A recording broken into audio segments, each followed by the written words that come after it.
Hey, szia! Üdv az IKEA-ban! Ma megmutatjuk, hogy egy kis otthonban is sok minden elfér. Mi mindent fogunk látni?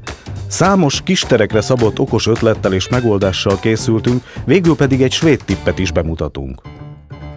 A kis lakásban az előszobát egy fogas és egy cipőtároló jelenti.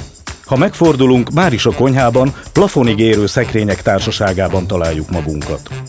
Az alsó szekrényekben jut hely az edényeknek, a mosogatógépnek és a szelektív hulladékgyűjtőnek. A magas szekrényben elfér a porszívó és minden vasaláshoz szükséges eszköz. Mivel még a beépíthető hűtő felett is vannak szekrények, az összecsukható fellépő a lakás nélkülözhetetlen eleme.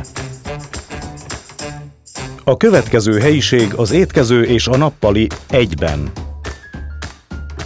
Sok előnye van, ha egy kistérben kerek étkezőasztalt használunk, nincsenek sérülést okozó éles sarkai, és ha úgy adódik, akár több vendéget is köré lehet ültetni.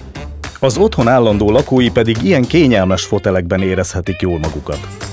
A vendégszékeket a falra akasztva vagy a gardróbban is tárolhatjuk, a két puff pedig igény szerint lábtartóként, dohányzóasztalként, vagy akár ülőbútorként is használható. A kényelmes fotelekben nem csak étkezni, hanem olvasni és tévézni is lehet. A ruháidat bízd a gardróbra és a sok fiókos szekrényekre. A plafonig érő, falakon körbefutó fali szekrények pedig még több holmit képesek elnyelni. De vajon mit rejt a nappali végében a padlót súroló függöny? A hálószobát.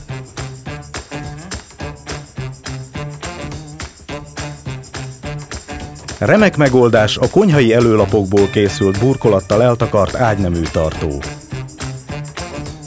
A kisméretű fürdőszobában a mosógép felett és mellett több szekrény is található, melyekben az összes tisztálkodó és mosószer elfér.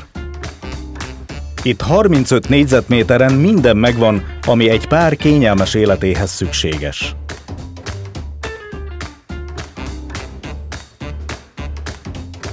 A kislakás hálószobáját rejtő függöny máshol is praktikus megoldásként használható, kettéoszthatja akár a gyerekszobát is. A galériaágy alatt jól elfér a tanulósarok, benne az iskolás kislány minden tanuláshoz szükséges felszerelése. Ráadásul egy gardrób és egy ügyesen elhelyezett könyvespolc is rejtőzik itt.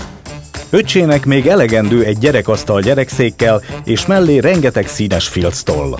Hála az okos helykihasználásnak a kisfiú ruháinak és könyveinek is jut elég hely. Az ágy alá a görgős tárolóegységek mellé behajtogatott matrac több célra használható. Lehet rajta játszani, tornázni, vagy akár aludni. És mindez csupán 15 négyzetméteren.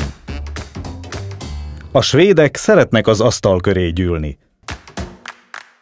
És minél több a vendég, annál nagyobb a boldogság. Te is kipróbálod? Hey do! Viszlát legközelebb! IKEA.